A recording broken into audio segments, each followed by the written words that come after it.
శ్యామ సికిందర్ పరిచయం అవసరం లేదు. టెలివిజన్ షో ఏ మేరీ లైఫ్ హే తో పాపులర్ అయింది. సోషల్ మీడియాలో ఈ అమ్మడికి భారీ ఫాలోవర్స్ ఉన్నారు. ఈ భామ తాజాగా తనకెదురైన కాస్టింగ్ కౌచ్ గురించి ఓపెన్ అయింది. ఒక ప్రకటన షూట్ సమయంలో తనకెదురైన ఒక అసౌకర్య సంఘటన గురించి బాలీవుడ్ బబుల్ తో మాట్లాడారు. సీన్ బెటర్మెంట్ కోసం అతడు తనతో ఎలా అనుచితంగా ప్రవర్తించాడో తెలిపారు. అతడు నన్ను కౌగిలించుకోవడానికి ప్రయత్నించినప్పుడు నాకు అసౌకర్యంగా అనిపించింది. తప్పుడు పద్ధతిలో కౌగిలించుకున్నారా అని అడిగినప్పుడు శ్యామ ఇలా చెప్పింది. నన్ను కౌగిలించుకోవడం మొదట్లో షూట్ లో భాగం కాదు, కానీ అతడు కొన్ని కారణాల వల్ల నన్ను కౌగిలించుకోవాలని అనుకున్నాడు. మీకు తెలుసా ఎదుటి వారిలో ఉన్న వైబ్ ని అర్థం చేసుకున్నారు కాబట్టి అతడు నాతో షూటింగ్ చేస్తున్నప్పుడు సీన్ ని ఇంప్రూవైజ్ చేశాడు. అతడు తన భార్య నగలు నాకు వేస్తానని చెప్పాడు. అప్పుడు నేను అవసరం లేదని తిప్పికొట్టాను. అతడు నన్ను కౌగిలించుకోవడానికి ప్రయత్నించినప్పుడు ఆ రకమైన స్పర్శతో నేను అసౌకర్యంగా ఉన్నాను. నేను ఇంతకు ముందు ఎప్పుడు అలాంటిది అనుభవించలేదు అని తెలిపింది. ఇది నాకు షాకింగ్, వింతగా అనిపించింది. నేను చాలా మంది వ్యక్తులతో పనిచేశాను. నాకు చాలా మంది ఫ్రెండ్స్ ఉన్నారు. వారు నన్ను ఎప్పుడూ అలా భావించలేదు.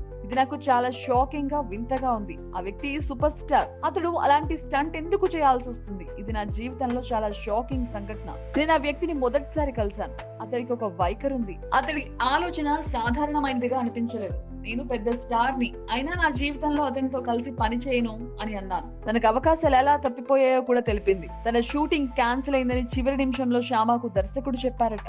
ఒక పెద్ద సినిమా పని ప్రారంభమైంది.